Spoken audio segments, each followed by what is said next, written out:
Speaking with TJ Walker, dissecting the communication skills and practices of world-class leaders. Wow, some things never cease to amaze me. This is from a column from the New York Times, no less. The well-known columnist, their op-ed columnist, Frank Bruni, he's talking about Donald Trump. Now, he's not a big fan of Donald Trump, as you could imagine, but he starts dissecting some of Mr. Trump's supporters, specifically Chris Christie. Now, the whole point of this column is that he's utterly shocked about how bad Chris Christie looks. Chris Christie's approval ratings in New Jersey are well into the low 20s. He couldn't get elected or reelected dog catcher right now. He was obviously not selected as Donald Trump's running mate. And Chris Christie has, for all intents and purposes, become a big punching bag, just a joke around the country, but especially here in the Northeast.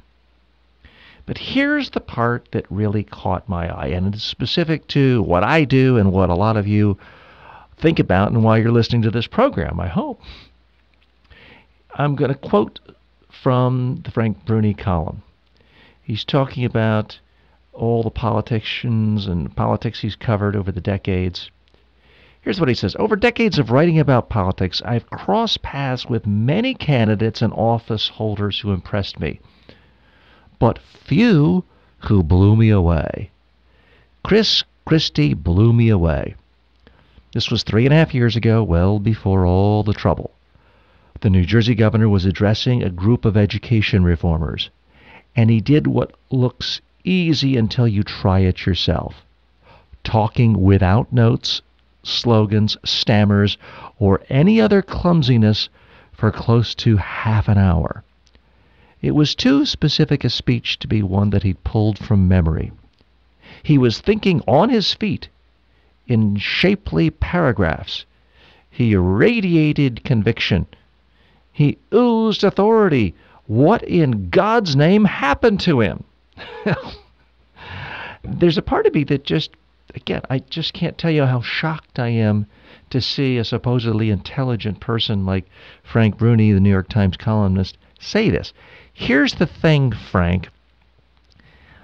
I could teach a circus animal to do that, and it's not specific to me. Any good presentation coach can teach someone to stand up and speak for half an hour. Now, if he were speaking for 24 hours, I might be impressed, but half an hour, I know a lot of speakers, myself included, I mean, that's just warming up, speaking for 30 minutes without notes or without what appears to be notes. Now, here's the thing, Frank. If I came to you and I gave you a couple of paragraphs and a cover letter to work for you, and the paragraphs were nicely written without spelling errors or extra commas, and they were wholly written paragraphs, I seriously doubt you'd be impressed. Well, why is that? Well, it's because almost everybody can do that. Certainly if they're applying to work at the New York Times, they can, because people have been trained to write.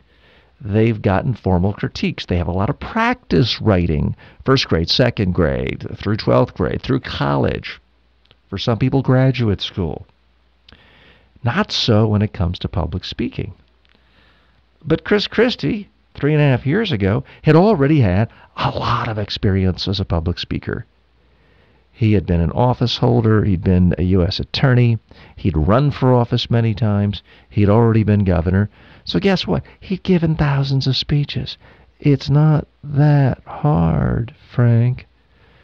Sure, there are a lot of governors, senators, politicians of all stripes who are bad public speakers, but you know what? There are a lot of people who are bad writers too. But just because someone can string a sentence or two together and not have spelling errors doesn't make them some sort of genius. It's the same thing when it comes to public speaking. Which, by the way, folks, this is a perfect example. Sorry to sound self-serving today, but this is a perfect example why, if you're looking to enter a field of politics, or frankly any other career, business, civic life, it pays to learn how to be a great speaker, because people think you're a genius just for speaking in whole sentences and whole paragraphs. It's not that hard if you practice on video, if you get feedback, if you've actually thought about it. Now, I wasn't at this event where Chris Christie spoke in front of Frank Bruni 3.5 years ago, but I can tell you it's pretty easy to fool audiences into thinking you're not using notes and still use notes if you use notes in a particular way. And that is have them on a single sheet of paper, large, bold font. Do what I do, and I have 3 identical copies of my notes throughout the room. I never stand behind a lectern, and nobody ever has any clue I'm using notes. And Chris Christie might have needed that. He might not. But I seriously doubt that anything came up in front of that group of education reformers that Christie hadn't thought about before and talked about before. And if you're thinking about a subject and talking about a subject regularly, guess what? It's really easy to stand up in front of people. Now, Frank, you may be a nervous public speaker. You may be a great public speaker, for all I know. Don't mean to besmirch you. But this idea that someone is intelligent because they can speak coherently in front of a group of people for a half an hour is an absurdity. Granted, it's an absurdity that I benefit from, because people often think I'm intelligent because I can stand up and speak for 30 minutes, 60 minutes, 90 minutes without uhs and ums, seemingly in wholly constructed paragraphs. But it's a really simple skill that anybody, and I mean anybody, can learn. Now, I say that. If you can't ever speak intelligently to one person, well, you're not going to be able to do it to many. If you don't have basic mental faculties, and I'm not talking about 190 IQ, but I'm saying if you genuinely have mental impediments or speech impediments, well, sure, it's going to be hard. But your average person who's had one good conversation with one friend that's lasted for half an hour, guess what? Already has all the necessary skills to be a great speaker. Now, in the next paragraph of this Frank Bruni column, he says, what in God's name happened to him? Talking about Chris Christie. To his potential. Yes, I know the George Washington Bridge happened. Well, guess what, Frank? Being a great speaker has nothing to do with judgment.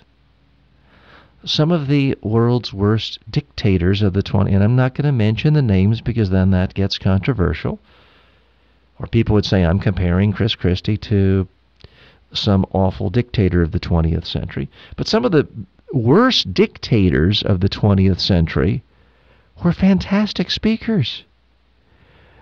The two do not go together. You can have the worst political judgment ever.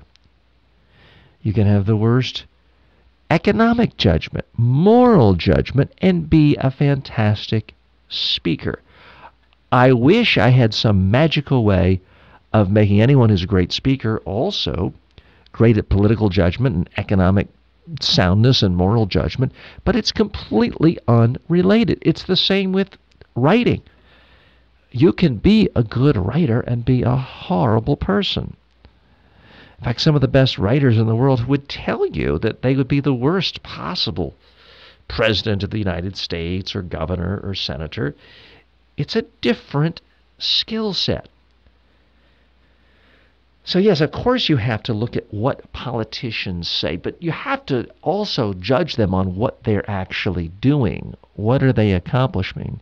If someone runs on the platform of I'm going to eliminate waste, fraud, and abuse and get rid of government waste and make government smaller and leaner, and then they end up destroying the credit rating of a state, well, that tells you all you need to know about their political judgment.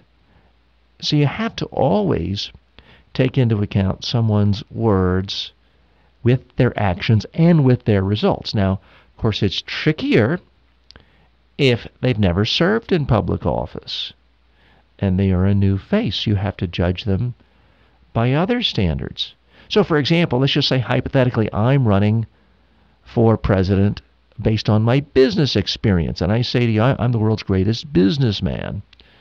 Judge me on that. Well, then I think you'd want to go back and look at my business records. So if it turned out I was bankrupt all the time, never paid my own employees, and got a lot of subsidies from government agencies, didn't pay my taxes, well, I think that might be a basis for forming judgments about me, not based on how well I speak. I think that all candidates running for office, regardless of your ideology, your party, should learn how to be competent public speakers. And it's frankly an embarrassment that so many people put their names forward as candidates and never learn the basic skill of public speaking. But this does show you explicitly how you can in fact be rewarded as a candidate and as an office holder by people who are supposed to be savvy. When you are a columnist for the New York Times, it doesn't make you a genius, but presumably you didn't just fall off a turnip truck. You're not some rube out from the countryside who sort of wandered into New York City and you're looking up at the skyscrapers with your mouth wide open. You're supposed to have some level of sophistication, and yet we see it, I see it all the time. Politicians who speak well are deemed to be smarter, more forceful, more dynamic, more intelligent even. It just ain't so. Folks, thanks for listening. I want to share with you one other thing. One of the worst things that's ever happened, well, that's a slight exaggeration. One of the worst technical things that ever happened to me, and one of the most embarrassing things professionally that's happened to me in a long time, happened today. I was doing an interview with a well-known financial expert, and I thought everything was going well, and it turned out only my side of the recording was captured. So I wasted an hour of this gentleman's time. I'm humiliated. I'm flabbergasted. I still don't know how I'm going to make it up to him. I'm going to apologize profusely, I can tell you that. It does show, as much as I like to tell other people, practice, do your due diligence, check all your technology, your microphones, and I did it today as well. Sometimes things still don't work out. You have to have a plan B. And that is where I messed up. If you listen to all the experts on podcasting, they tell you, do not rely just on Skype and on call recording systems for Skype. Have your own digital recorder. I bought a digital recorder for this very reason, but I hadn't yet learned how to do it. So shame on me. I didn't have redundancy. I didn't have plan B, a fail-safe plan, and now I wasted a lot of my time, a lot of someone else's time, and I'm embarrassed about it. I hope to get that plan or that problem solved quickly. That's my homework tonight. I've got to learn how to use this recording system, digital recording system, so that something like that never happens again. So whatever you do, try to have a plan B. Some of you heard me talk about the plans. I had to give a PowerPoint speech recently in Las Vegas, and the PowerPoint projector wouldn't work, even after 3 hours of working with hotel technical staff. But I had a plan B. I gave the presentation without using PowerPoint slides, and I think it still went great. And there have been times when I'm doing a media training or public speaking training, and my camera breaks. Guess what? I have a plan B. I always bring a second digital video camera, and I'm not just talking about my cell phone. I'm talking about a whole additional camcorder. Now, the reason I do that is 16 years ago, I had a camera break, and I didn't have a second camera already, and it was an embarrassing moment for my training career. So, folks, try to always have a plan B. I'm TJ Walker. Thanks for joining me. Hey, quick note.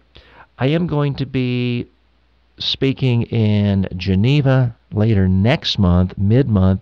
I'll be speaking and training in Budapest. So if you're in those areas, drop me a line. I would love to meet up with you for coffee or find out more about what you're doing in your area. Some of my events are private, some are public. I do try to share with you from time to time. Just getting back off the road from a couple of weeks in Brussels and in Las Vegas.